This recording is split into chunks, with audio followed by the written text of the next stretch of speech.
Hi everyone! Today I'm sewing and sharing a cute and easy tank top that can serve many different purposes in your wardrobe rotation. It's a great top as workout wear for yoga, Pilates, or bar routines. It's also super comfy as loungewear or even sleepwear. And if you're like me and tend to wear a lot of camisoles under blouses, especially sheer ones, this top may just be perfect for everyday wear. The pattern is Simplicity 8424, which offers a lot of really great views, and I've chosen View D today.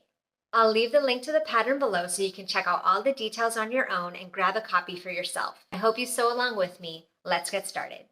You will need one right front piece with a strip of 3/8 inch wide elastic measuring the length of the top slanted edge, and another piece of the same elastic measuring the length of the bottom edge. One left front piece with 3/8 inch wide elastic measuring the length of the top slanted edge, and one back piece cut on the fold with 3/8 inch wide elastic measuring the entire length of the top edge, and two armhole straps. Take your right front piece to your sewing machine and baste between the two notches indicating your gathering points. Use the longest stitch on your machine and leave thread tails on both ends so that you can pull them together. I'm going to be stitching with about a 1/4 inch seam allowance. Once it's basted, we're going to pull the gathering stitches until they're the same length as the placement notches marked on our arm strap piece.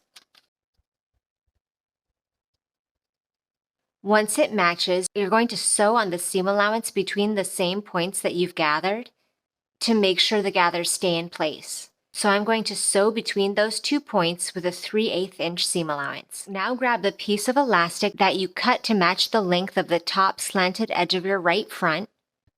Place the elastic along the raw edge and pin in place.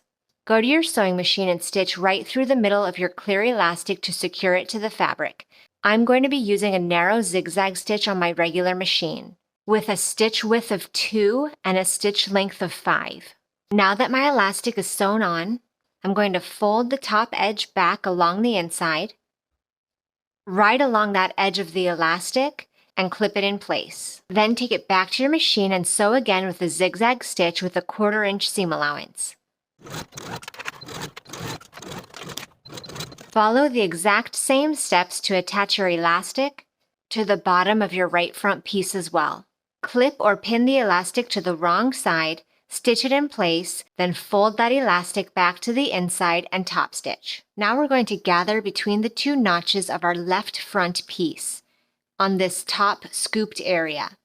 So we're going to take it to the machine and baste it just as we did for the right side, and gather it until it's the same length as the 2 dots indicated on our strap piece. So once it's basted, gather it, and then stitch that gathered portion with a 3/8 inch seam allowance just as we did for the other piece. Once the top side is gathered and stitched in place, we're also going to gather the 2 sides of the left front piece. Go ahead and baste both sides with the longest stitch on your machine so they're prepared to be gathered for when we attach it to the back of the shirt. Now attach your elastic to the top slanted edge of your left front piece just as we did for the right front.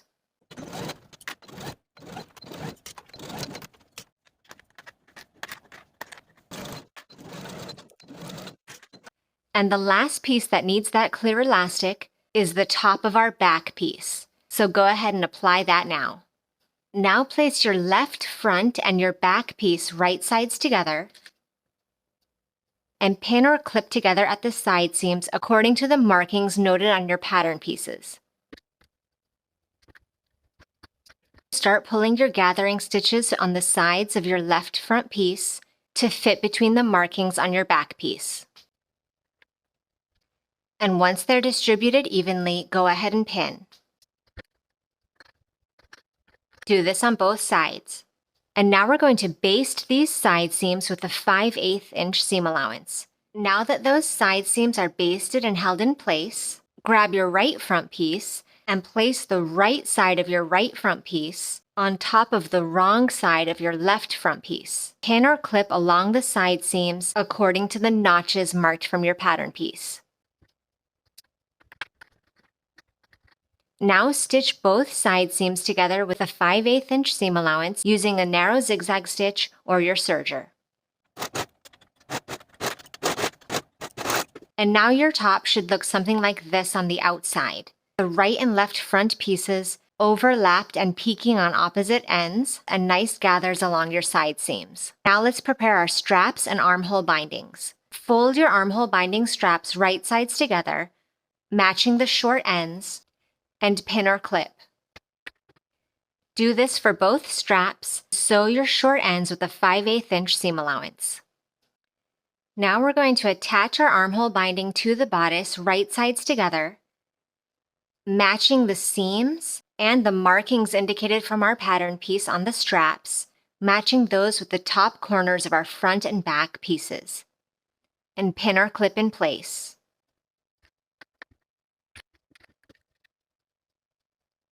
And do this for both sides. Now stitch or serge those underarm seams wherever we've clipped the binding to the bodice with a 3/8 inch seam allowance.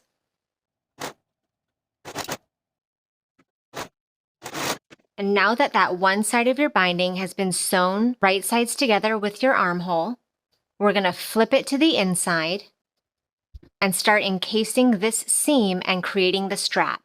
We're going to fold the outside raw edge of the strap over by about 3/8 of an inch, and then take that folded edge and fold it again to just cover the stitches we've created when we attach the strap, and pin in place. Now that underarm area is clipped in place, we can continue folding under and encasing the shoulder strap. We're just going to fold in each raw edge 3/8 of an inch until they meet themselves in the middle, and then fold it in half and clip in place. Continue around the whole strap. And this will leave you with a shoulder strap that is about 3/8 of an inch in width. And now you're going to top stitch all around the entire shoulder arm strap using either your cover stitch machine or a narrow zigzag stitch. I'm just using the same size narrow zigzag I've been using for this entire garment, with my stitch width set to 2 and my stitch length set at 5, all the way around the strap. I've already done this strap, and this is what it looks like with the zigzag stitch. And now the very last step is to hem the bottom of our shirt. The hem allowance for the bottom is 5/8 of an inch, so I'm just going to turn it up 5/8 and clip all the way around. And then sew all the way around your hem using your cover stitch or a zigzag stitch. And then you're done with your shirt. Thank you so much for watching this sew along. Make sure you check out my other videos for more great sewing additions to your wardrobe. I'll see you in the next video.